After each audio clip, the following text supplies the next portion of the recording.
नमस्कार दोस्तों, मैं हूं सागर और आप सभी का बहुत बहुत स्वागत है आज के अपने इस वीडियो में। आज इस वीडियो में हम बात करने वाले आज के दिन के सबसे बड़े गिरावट वाले स्टॉक नवीन फ्लोरिन के स्टॉक के बारे में। और एक ऐसी खबर यहां पे आती हुई दिखाई दे रही है कहीं ना कहीं, जिसके कारण आज के दिन यहां पे लगभग 13 से 15% तक की बड़ी गिरावट जो है देखने मिली।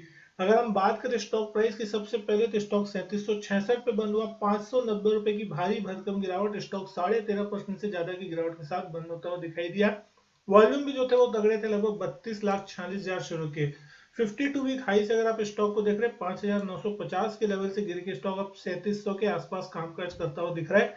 आज के दिन का जो हाई था वो था 4,000 रुपए का, और आज के दिन यहाँ पे स्टॉक ने नया 52 वीक लगाया और इस साल के पूरे गेंस जो है इस स्टॉक ने गंवा दिए हैं। अब यहाँ पे जो खबर निकल के आती हुई दिखाई दे रही है वो इस तरीके से है कि कंपनी के जो एमडी है वहां पे उन्होंने अब जो है इस्तीफा दे दिया। कहीं ना कहीं सीईओ सीएफओ जो थे वो पहले ही दे चुके थे, तो अब मिस्टर सुधीर आर देव जो है वो नए एडिशनल डायरेक्टर है, वो अपॉइंट होते हुए दिखाई दे रहे हैं। और कहीं ना कहीं इन्वेस्टर जो है यहाँ पे आगे चल के जिस तरीके से इनके हाई प्रोफाइल एग्जिट होती हुई दिखाई दे रही कंपनी से, वो कहीं ना कहीं कंसर्न क्रिएट करती हुई दिख रही है। एक के बाद एक सारे जो है यहाँ पे जो टॉप मैनेजमेंट है वो अगर इस्तीफा दे रहा है तो कंपनी के ग्रोथ पे भी डिपेंडेंसी आती है कहीं ना कहीं, और वो चीज यहाँ पे कहीं ना कहीं थोड़ा खराब होता हुआ दिखाई दे रहा है। सबसे पहले अगर आप यहाँ बात करें तो आज सुबह देख रहे हैं 13-14% इंट्राडे में स्टॉक टूटता हुआ दिखाई दिया। और कहीं ना कहीं जो हाई प्रोफाइल एग्जिट है पिछले 2 महीनों में, 28 सितंबर यानी कि कल के दिन एमडी जो थे राधेश आर विलिंग, और वो जो थे स्टेप डाउन करते हुए दिखाई दिए अपने पर्सनल रीजन से, और जो ये है वो इफेक्ट होता हुआ दिखाई देगा 15 दिसंबर से। तो कहीं ना कहीं इसी कारण से स्टॉक में जो है बड़ी तेज गिरावट जो है वो बनती हुई दिखाई दे रही है।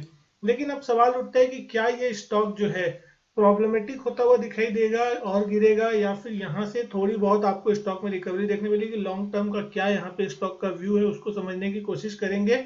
लेकिन सबसे पहले देखें, 73 रुपीज के आसपास की ईपीएस है। साल दर साल यहाँ पे 28-30% की शानदार बढ़त है। 51 के आसपास का पीए जो कि कहीं ना कहीं ठीक ठाक माना जाएगा इस कंपनी के हिसाब से भी।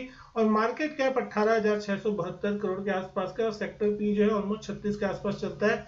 प्राइस टू बुक देखेंगे तो 10.15 के आसपास की है। लेकिन अगर आप यहाँ देखेंगे तो स्टॉक ने मल्टीफोल्ड रिटर्न जो है पिछले कई सालों में दिया है।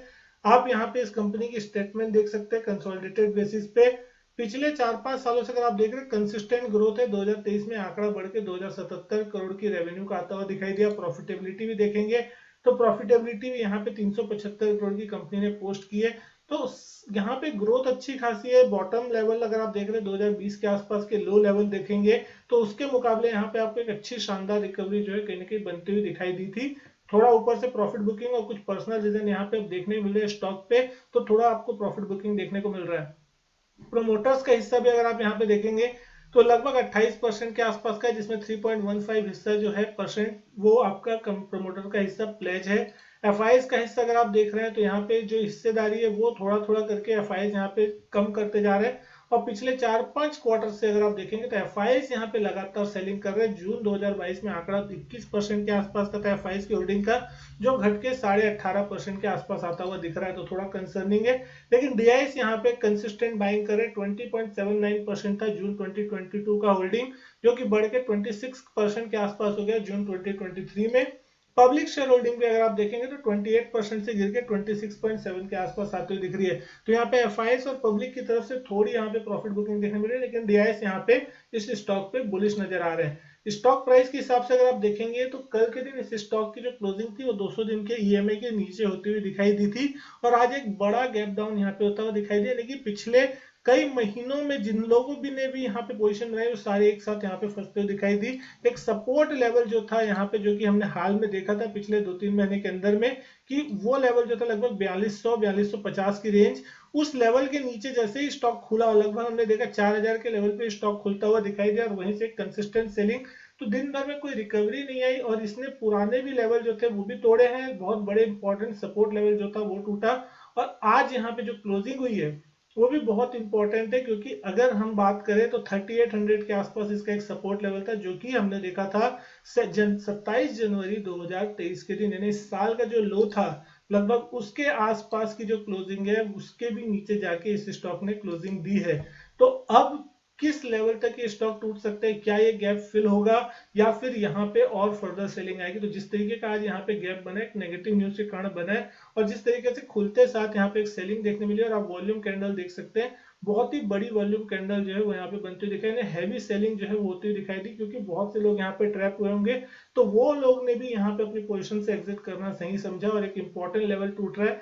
तो अब यहाँ पे कहीं ना कहीं डाउन साइड रिस्क जो है वो थोड़ी खुलती हुई दिखाई दे रही है, और कहीं ना कहीं जब तक ये न्यूज सेटल नहीं हो जाती या इसके लिए कोई और दूसरी न्यूज नहीं आ जाती, तब तक आप मान के चल सकते हैं ये एक बार 3450 से 3500 रुपए के रीजन में भी एक बार आपको जाता हुआ दिख सकता है। उस लेवल के आसपास इसको अगला सपोर्ट बनता हुआ दिखाई देगा, क्योंकि जिस तरीके से लेवल टूटा है, हो सकता है यहाँ पे फॉलोअप सेलिंग जो है थोड़ी देखने मिले। तो 3450 3500 वो लेवल होगा जहां पे कहीं ना कहीं एक बार इसको सपोर्ट मिल सकता है। उस लेवल के बाद देखना होगा कि क्या वो लेवल रेस्पेक्ट करके बाउंस हो रहा है, या फिर हो सकता है आपको यहीं आजकल में यहाँ से बाउंस होता है, तो कहीं ना कहीं सेल ऑन राइज आपको डेफिनेटली देखने मिलेगा, क्योंकि जिन लोगों की भी पोजीशन फंसी होगी या जिन लोगों ने पोजीशन नीचे बनाई होगी, वो डेफिनेटली ऊपर एग्जिट करना जरूर चाहेंगे। तो अब देखने वाली बात होगी कि क्या ये स्टॉक नीचे की तरफ मूव करता है या फिर इतनी बड़ी गिरावट के बाद कुछ बाउंस बैक देखने मिलता है। लेकिन डेफिनेटली फर्स्ट बाउंस पे आपको सेल ऑन राइज जैसा माहौल जरूर देखने को मिल सकता है। उम्मीद करता हूं दोस्तों वीडियो जो है पसंद आई होगी। वीडियो अच्छी लगे तो लाइक करें, शेयर करें, चैनल नहीं किया सब्सक्राइब तो चैनल सब्सक्राइब जरूर करें। मैं आपसे मिलता हूं अपने नेक्स्ट वीडियो में, तब तक के लिए goodbye and thank you.